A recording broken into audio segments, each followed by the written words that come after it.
Hello, Genie OK Boomer here. Welcome to today's vlog.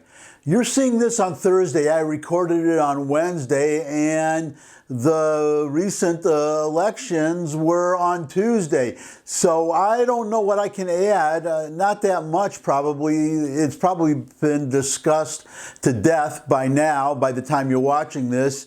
And I'm sure everybody knows about the amazing day that the Republicans had on Tuesday. Oh, let me just give you my disclaimer right up front. I'm a conservative, I'm not a Republican, but I am a conservative. I'm an independent. Always keep that in mind when you evaluate whatever I say. I do want to cover one little area that you may not have heard very much reported. Well, actually, let me give you MSNBC, the liberal cable station that usually is at the bottom of the ratings, except for Rachel Maddow. She does very well, actually.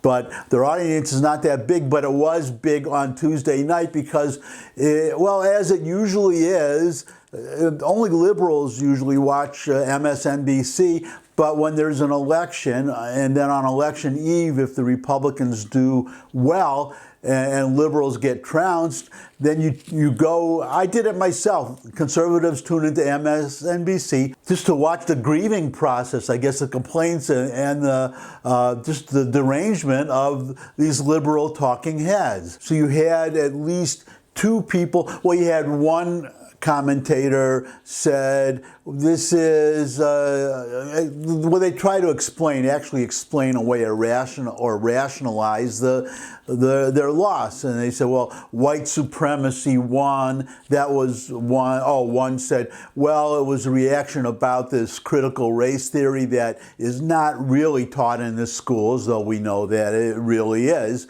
But that was one commentator. Another one said, white supremacy reigns in the Republican Party. But a lot of people who voted for Joe Biden, a lot of Democrats had to cross over. So if we're talking about racist voters for Youngkin, the victor, that includes a lot of Democrats too, quite a number of Democrats. But of course, that's nonsense regarding Republicans or Democrats. But they play this race card over and over and over. They never get tired of it. Just like they never admit. The progressives in their parties say that McAuliffe did not push progressive policies enough. That's why he lost. Actually, it was the opposite. And the constant references to Trump. They think they can just mention Trump over and over and just bring Trump into the situation, or call Republicans or people who vote Republican, call them racist, and they never get tired of it. Just as I was saying, the progressives never get tired of their policies, of pushing their policies, no matter how badly they lose. And Joe Biden, now to his credit, I said I'm giving credit, so let me go back a few years. Bill Clinton, he got it when he lost the House after his second year, the first midterm, because he pushed Hillary Care, the forerunner of Obamacare, and other very liberal policies. And he lost. The Democrats had the House and they had the Senate, just as happened in the beginning of the other way around. In the beginning of Trump's first term, the Republicans had the House and the Senate, and they lost it. So what Clinton did, though, to his credit, he started working with Republicans. As I said in an earlier vlog, you cannot govern this country with liberals unless the liberals are in the majority and have the White House. If they need a filibuster-proof majority in the Senate, and they need a majority in the House, and they need the White House to govern at all. If not, then you cannot govern the country with liberals because they are so set in their ways and so far to my left, which would be stage right for you watching this. But they're so...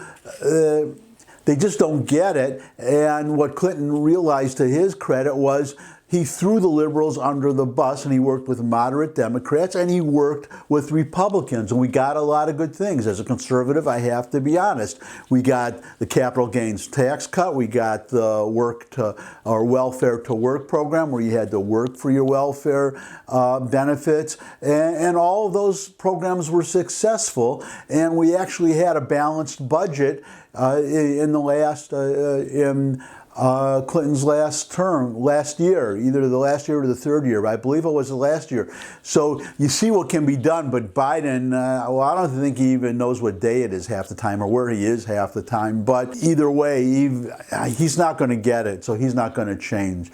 But what was probably not so well reported, and I think this is very significant, especially for me. If you've been watching these vlogs, I'm very interested in bringing minorities into the Republican Party or over to the conservative side, because I'm not officially a Republican, but because I'm a Jew. That's probably one reason, and most Jews are Democrats, and I cannot understand why. So I am always happy when a Jew becomes a Republican or votes Republican, and I want the same thing to be for other minorities, for blacks and Hispanics. And it turns out Youngkin got 54% of the Hispanic vote. This is based on an exit poll. Now, I don't know what he got of the black vote, whether he increased his share there. But in addition, well, actually, the Republicans swept the table in Virginia. I think they won every statewide race.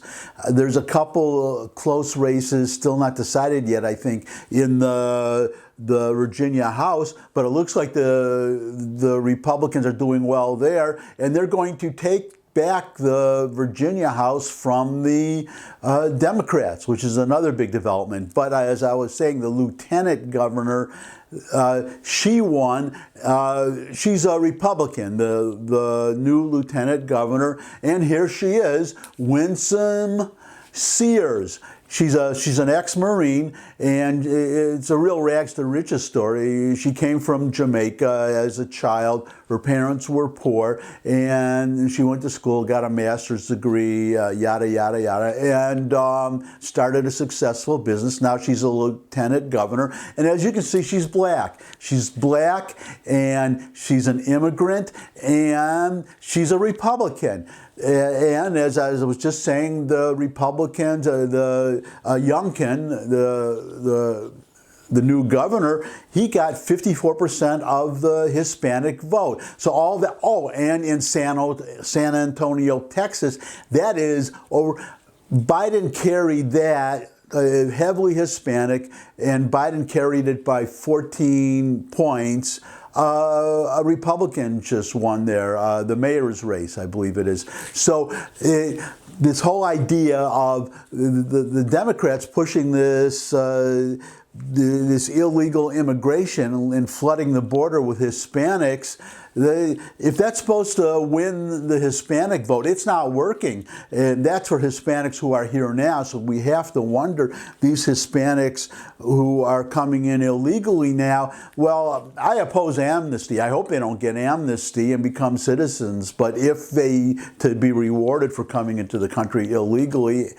But even if that should happen, I wonder if that could backfire on the Democrats, and Republicans will win most of the Hispanic vote. I am very interested in seeing what's going to happen in the 2024 election, especially if Trump runs again, how much of the Hispanic vote he gets, because he has been so strong on immigration, obviously, build the wall, et cetera, et cetera. So if he